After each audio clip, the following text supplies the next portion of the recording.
नमस्कार, मैं हूं AK कश्यप और आज इस वीडियो में बात करने जा रहे हैं कि बड़े महत्वपूर्णता के साथ उन सारे फैक्ट पे चर्चा करेंगे जो केंद्रीय कर्मचारी अगर आप हैं तो आपको जानना जरूरी है।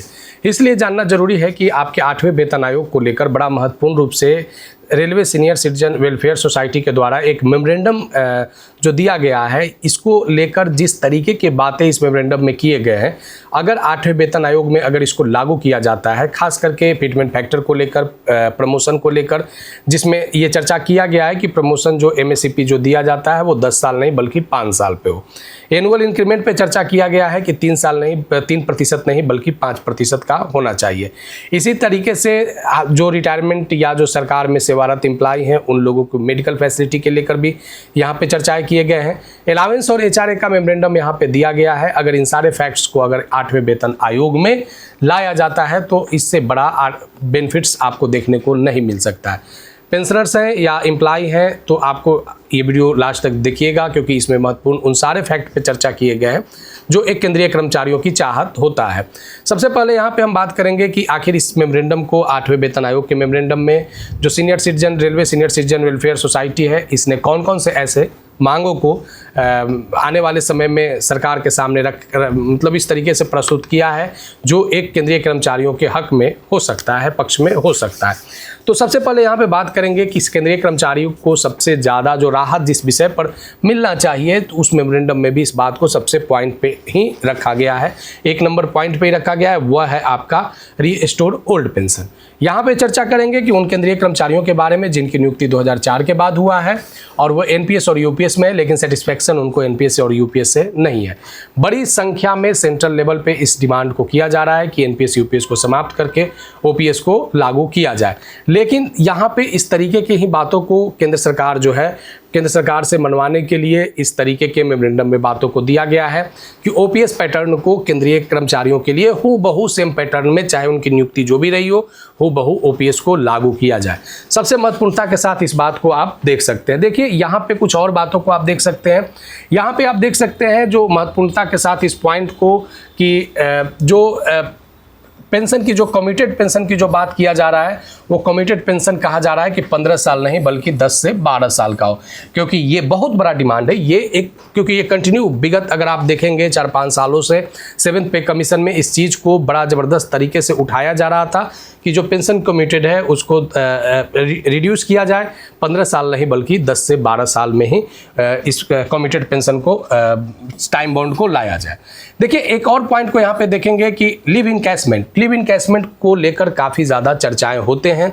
लिव इनकैशमेंट का मैक्सिमम डेज जो निर्धारित है वो 300 डेज है, यानी आपकी सर्विस लेंथ कुछ भी रही हो, लेकिन उस कंडीशन में आपको हर हाल में 300 दिन से ज़्यादा नहीं मिल सकता है, बशर्ते अगर सर्विस पीरियड के अनुसार भी अगर आप कैलकुलेट करते हैं तो अगर उस अनुसार अगर आपका जो लिव इनकैशमेंट वाला 300 दिन से अगर ऊपर भी जाता है, 350 दिन, 380 दिन, तो वो 300 दिन को ही लिमिट कर दिया गया है। तो यहाँ पे इस चीज़ का भी मांग किया जा रहा है कि उस लिव इनकैशमेंट वाले डेज को बढ़ाया जाए, ताकि जब रिटायर हो जब तो उसको लिव इनकैशमेंट जब किया जाए तो एक बेहतर उनको उस लिव इनकैशमेंट के एवज में उनको एक अच्छा पैसा वहाँ पे मिल सके आफ्टर रिटायरमेंट।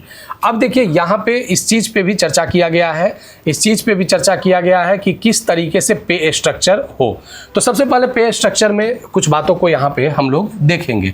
पे स्ट्रक्चर में सबसे पहले यहाँ पे देखेंगे कि एनुअल इंक्रीमेंट की बात किया जा रहा है। अभी तक केंद्रीय कर्मचारी को, पेंशनर्स को, राज्य कर्मचारी पेंशनर्स को एक एनुअल इंक्रीमेंट प्रतिवर्ष मिलता है जो उनके बेसिक में बढ़ोतरी को देता है। तो सबसे पहले अभी एनुअल इंक्रीमेंट की जो बातें चल रहे हैं, एनुअल इंक्रीमेंट जो है वो क्या होता है कि सेंट्रल एम्प्लॉय को या स्टेट एम्प्लॉय को जनवरी में या जुलाई में मिलता है। जैसे डियरनेस अलावेंस वर्ष में 2 बार मिलता है, उसी तरीके से एनुअल इंक्रीमेंट जनवरी और जुलाई में मिलता है। लेकिन जनवरी और जुलाई का मतलब ये है कि आपको वर्ष में एक ही बार मिलेगा, आपके नियुक्ति के निर्धारण के तिथि से, या तो जनवरी में मिलेगा नहीं तो फिर जुलाई में मिलेगा। अब यहाँ पे यही चीज़ का डिमांड है कि नहीं, आप जो वर्ष में एक बार जनवरी या जुलाई में अपॉइंटमेंट डेट के आधार पर जो इंक्रीमेंट 3% का दे रहे हैं, वो 3% नहीं बल्कि उसे एटलीस्ट 5% किया जाए। अब होगा क्या इससे फ़ायदा? अगर 5% होता है तो इससे कर्मचारियों को फ़ायदा होगा कि उनके बेसिक बढ़ने से अनअलावेंस भी बढ़ोतरी हो सकते हैं। बहुत बड़ा मांग है, ये बहुत बड़ा डिमांड है। अब यहाँ पे देखिए कि यहाँ पे जो बात किया गया है कि साइंटिफिक मिनिमम पे जनवरी 2026 से ये चीज़ों को किया जा रहा है कि इसको इस तरीके से सिग्निफिकेंट बनाया जाए मिनिमम पे को, कि ताकि 1 जनवरी 2026 से ये प्राइस इंडेक्स के साथ जोड़ा जाए। यानी जो अभी जो डीए या डीआर जो मिल रहा है वो आपको 7th पे कमीशन के आधार पे मिल रहा है, अभी लगभग 60% है। और आप अगर 1 जनवरी 2026 के आधार पे अगर आप देखेंगे तो 1 जनवरी 2026 के आधार पे यहाँ पे आपको 0% डीए के बाद आपकी वृद्धि होनी चाहिए। यहाँ पे यही चीज़ को डिमांड किया गया है कि आप जो मिनिमम पे को जब आप उसको बढ़ाएंगे तो उसे 1 जनवरी 2026 से प्राइस इंडेक्स के साथ जोड़ दिया जाए। देखिए, इसके अलावे भी कुछ महत्वपूर्ण रूप से जो मांग किए गए हैं उसको भी यहाँ पे हम लोग देखेंगे।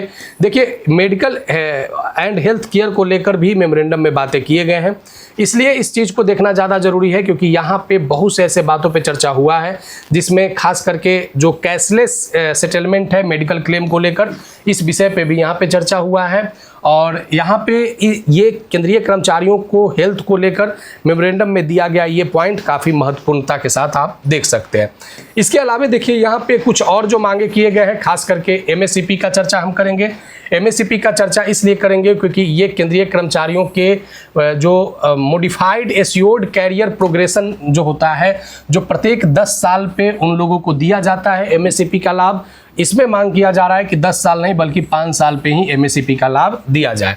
ये एक बहुत बड़ा डिमांड है केंद्रीय कर्मचारियों के लिए, और आने वाले समय में मेमोरेंडम में जिस तरीके के चर्चाएं किए गए हैं, अगर ये सब बात को लागू किया जाता है तो ये एक बहुत बड़ा गिफ्ट हो सकता है केंद्रीय कर्मचारियों को 8वें वेतन आयोग में।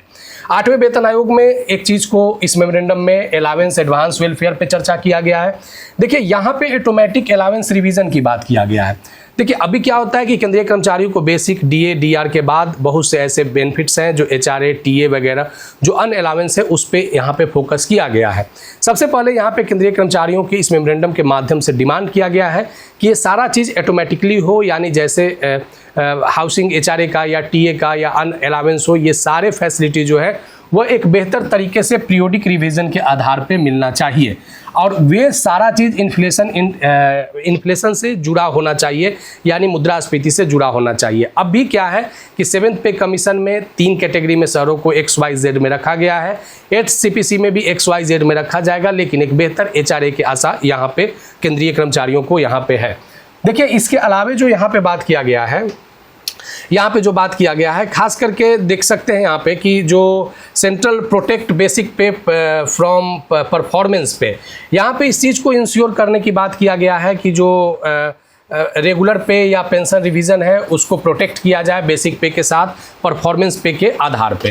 केंद्रीय कर्मचारियों के लिए इस railway senior citizen welfare society के द्वारा 8वें वेतन आयोग में रखे गए महत्वपूर्ण मांगों में से इस वीडियो में हमने उन सारे फैक्ट पर चर्चा किया जो आपके लिए आने वाले समय में यूजफुल हो सकता है। 50 लाख के आसपास में अभी सेवारत कर्मचारी कार्यरत है केंद्र सरकार में, और इसके अलावा लगभग 69 लाख के आसपास में पेंशनर्स हैं सेंट्रल गवर्नमेंट में। इसके अलावा राज्य में बड़ी संख्या में सेवारत और सेवानिवृत्त कर्मचारी हैं। ओपीएस के अलावे बहुत से ऐसे मांग हैं जो इसको लागू अगर किया जाए तो आने वाले समय में केंद्रीय कर्मचारियों के बेसिक जो एक स्ट्रक्चर है उस स्ट्रक्चर को काफ़ी यहाँ पे एक बल मिलेगा। वीडियो कैसा लगा है जरूर बताइएगा। कंटिन्यू हम 8वें वेतन आयोग से संबंधित अगर कोई बात आज चर्चा में आते हैं तो जरूर आपके सामने रखते हैं। नए जुड़े हैं तो चैनल को जरूर सब्सक्राइब करके बेल आइकन को दबा दीजिएगा। वीडियो अच्छा लगेगा तो लाइक शेयर जरूर कीजिएगा। कोई सुझाव होगा तो आप कमेंट में लिखिएगा। मिलेंगे आगे नेक्स्ट वीडियो नेक्स्ट टॉपिक में। धन्यवाद।